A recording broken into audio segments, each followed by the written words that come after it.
বহুত কেইজনে কমেণ্টত কৈ আছিলে যে য়োগা এডুকেশ্যনৰ পেপাৰখন ডিছকাছ কৰিব লাগে, গতিকে লৈ আহিছোঁ 2022 চনৰ পেপাৰ S18 অৰ্থাৎ য়োগা এডুকেশ্যনৰ পেপাৰখন।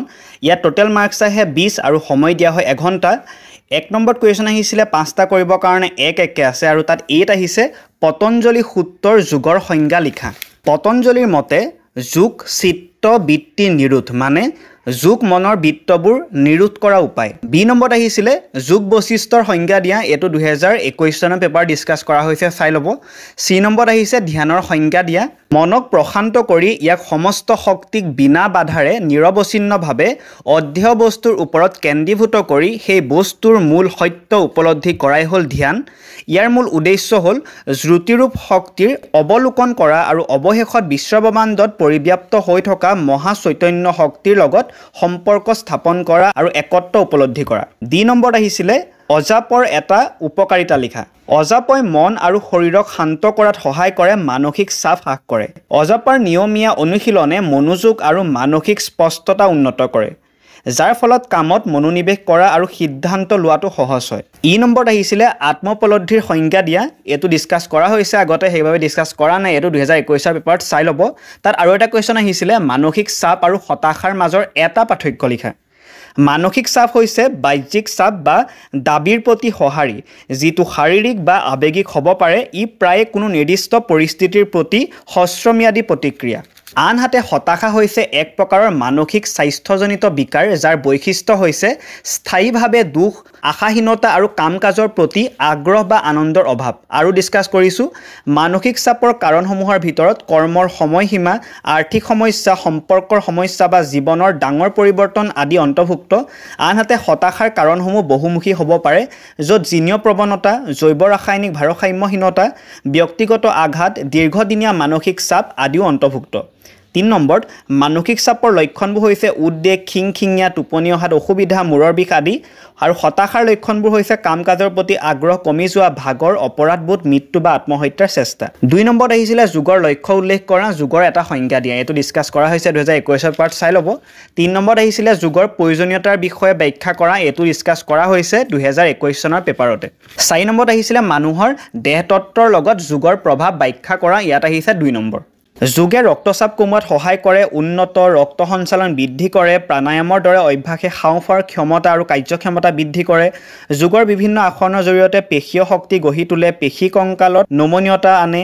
যোগৰ অনুশীলনৰ জৰিয়তে মনোযোগ, স্মৃতিশক্তি আৰু জ্ঞানমূলক কাৰ্য বৃদ্ধি কৰে, মানসিক চাপ হ্ৰাস কৰে, ৰোগ প্ৰতিৰোধ ক্ষমতা শক্তিশালী কৰে, সম্ভাৱনাময়ভাৱে ৰোগৰ সঘনতা হ্ৰাস কৰে। তাত আৰু এটা কুৱেশ্যন আহিছিলে 4 নম্বৰতে মনোযোগ শব্দটোৰ বিষয়ে বৰ্ণনা কৰা। মনোযোগ হৈছে এক মানসিক শক্তি বা প্ৰক্ৰিয়া, যাৰ সহায়ত বহু বিষয় বা উদ্দীপকৰ মাজৰ পৰা এটা বিশেষ নিৰ্বাচিত বিষয় বা নিৰ্বাচিত উদ্দীপকৰ প্ৰতি আমি সঁহাৰি জনাওঁ। অৰ্থাৎ কোনো নিৰ্বাচিত বিষয় বা উদ্দীপকক আমি চেতনাৰ কেন্দ্ৰস্থলত স্থাপন কৰাকে মনোযোগ বোলা হয়।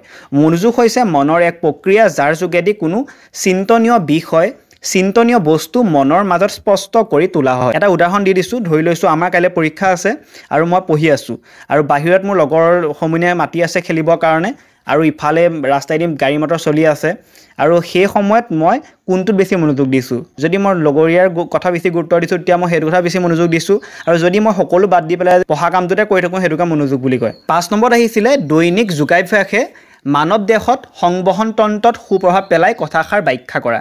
এইটো ডিছকাছ কৰা হৈছে বহুতবাৰ, গতিকে এইটো ডিছকাছ নকৰোঁ, এইটো যোগে আমাক কেনেদৰে সহায় কৰে সেইটো গম পায়েই। 6 নম্বৰত আহিছিলে যোগৰ 8টা অংগৰ বিষয়ে লিখা। আত্মা পৰমাত্মাৰ একত্ৰি উপলব্ধি কৰিবলৈ পতঞ্জলীয়ে যোগৰ প্ৰণালীক 8টা উপাদান বা অংগৰে বৈজ্ঞানিকভাৱে সুসজ্জিত কৰিছে। সেইকেইটা হৈছে যম, নিয়ম, আসন, প্ৰাণায়াম, প্ৰত্যাহাৰ, ধাৰণা, ধ্যান আৰু সমাধি। সেইসমূহ মই ডিছকাছ কৰিছোঁ। প্ৰথমে আছিলে যম, প্ৰত্যেকটো মই ডিছকাছ কৰিছোঁ, আপোনালোকে পঢ়ি চাই ল'ব। আৰু আসনটো অলপ দীঘলকৈ আলোচনা কৰা হৈছে, আসনটো চাই ল'ব। আৰু তাৰপিছত প্ৰাণায়ামৰ ডিছকাছ কৰিছোঁ, অলপ দীঘলকৈ আলোচনা কৰিছোঁ, কিয়নো বহুতবাৰ দেখা যায় ইয়াৰ চমুটোকা কৰিবলৈ আহে।